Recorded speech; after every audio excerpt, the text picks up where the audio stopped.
Yo, what is up guys? Delboy here, aka Blue Collar Sports TV. Hopefully you guys are doing well. If you're new here, smash that like, hit subscribe, all of that good stuff. So, Ohara Davies dominates, decimates, and knocks out Ritson in the 8th round of a one-sided fight. I'll say it right now, I would say this is the best career performance for Ohara Davies.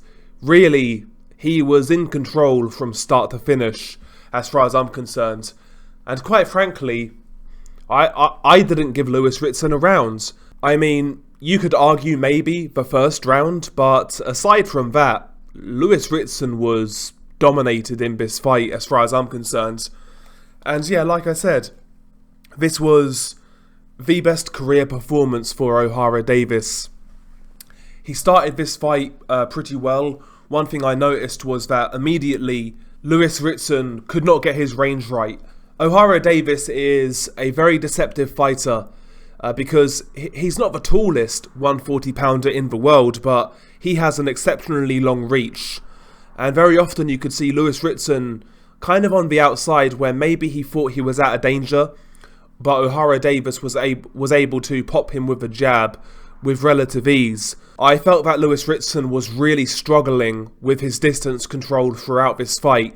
Quite frankly, in hindsight, Ritson's best bet would have been to stick on Ohara Davies like glue, keep it on the inside, tight on the inside, but yeah, anytime there was space, man, Ohara Davies was just picking him apart. Now, round 1 was relatively close. For my money, Ritson did out-jab Ohara Davies, but the jabs that Ohara Davies did land seemed to have more sting on them, more power jabs, whereas Ritson was finding the target, but nothing was really looking spectacular.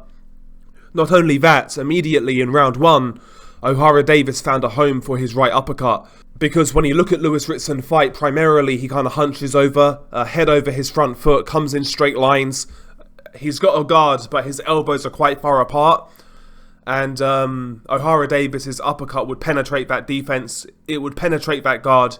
And that shot was there all night for Ohara Davies. And he was landing it from round 1. Ritson finished round 1 relatively decent. He landed a good combination on Ohara Davies. But honestly, even round 1, I preferred the work of Ohara Davies. Maybe Ritson outlanded him. But honestly, I preferred the more damaging punches of Ohara Davies. And after round 1, as far as I'm concerned, this fight was one-sided. Don't get me wrong, Ritson had some success in rounds 2, 3 and 4. But usually, he would land the single right hand here and there, the jab right hand, things like that. But Ohara Davies was just picking the better shots here. Again, the right uppercut from Ohara Davies was money all night, finding the target more or less every time he threw it. Also, that check wide left hook of Ohara Davies was getting around the side of Ritson's high guard.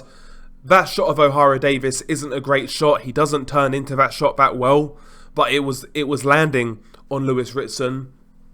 And not only that, one thing Ohara Davies was doing very well from round 2 onwards was working the body, in particular that left hook. Really good shot by Ohara Davies.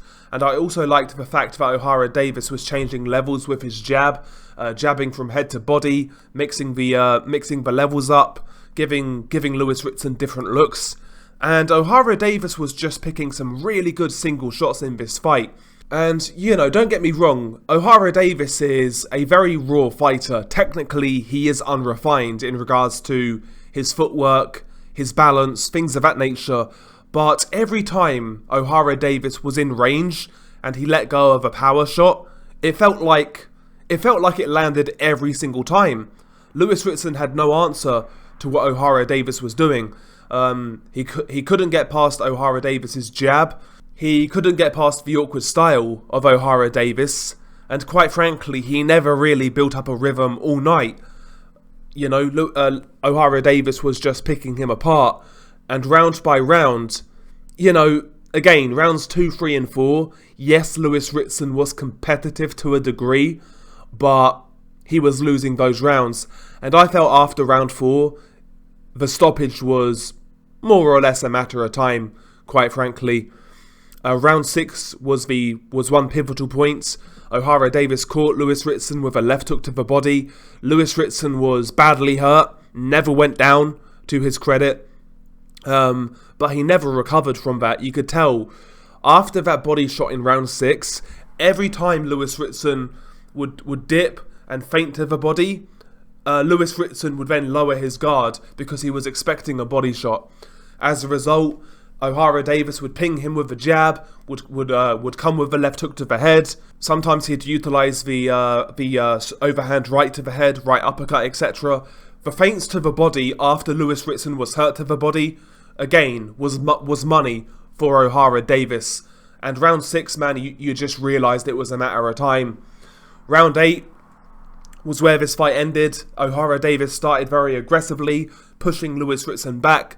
He landed a series of good hard shots, and it felt like Lewis Ritson at this point in time had nothing left. He wasn't coming back with any moments of defiance. He wasn't throwing shots back, and he was caught with a sickening left hook to the body. You heard the thud, you heard the snap. Lewis Ritson goes down, and he can't beat the count. This was one of those rare, kind of brutal body shot knockouts. Lewis Ritson was down for minutes. He was down for minutes. He had oxygen. Brutal body shot knockout by Ohara Davies. And he was the far better fighter in there. Got his game plan spot on. He landed some really good single hard punches, single hard power shots. And he was systematically breaking down Lewis Ritson. You know, Ohara Davies, he still has those same technical flaws in regards to his balance. Sometimes he gets way too wild, things of that nature. Sometimes he is a little too one-paced. But one thing I did notice in this fight, I felt his temperament was a lot better here. He never really got overawed. He never really got too excited, anything of that nature. He just stuck to his game plan. So credit to Ohara Davies. He won this fight. He won it well. And this fight actually was a WBA eliminator at super lightweight. So Ohara Davies is now in line to fight Alberto Prelo, who is fighting... He's fighting Rolando Romero coming up. So, listen, I'm presuming Alberto Prelo will beat Rolando Romero coming up. And yeah, that's looking like Ohara Davies' next opponent. So yeah, we'll see what happens there. But good performance, I would say, from Ohara Davies. Again, I will reiterate, technically, a lot of the same flaws still exist. However, I was much more impressed with his temperament in this fight, and naturally that resulted in a much better performance. So credit to Ohara Davies and his team. We'll see how he goes from here. Anyway, share your thoughts below. Beanie Guy Del Boy. Peace.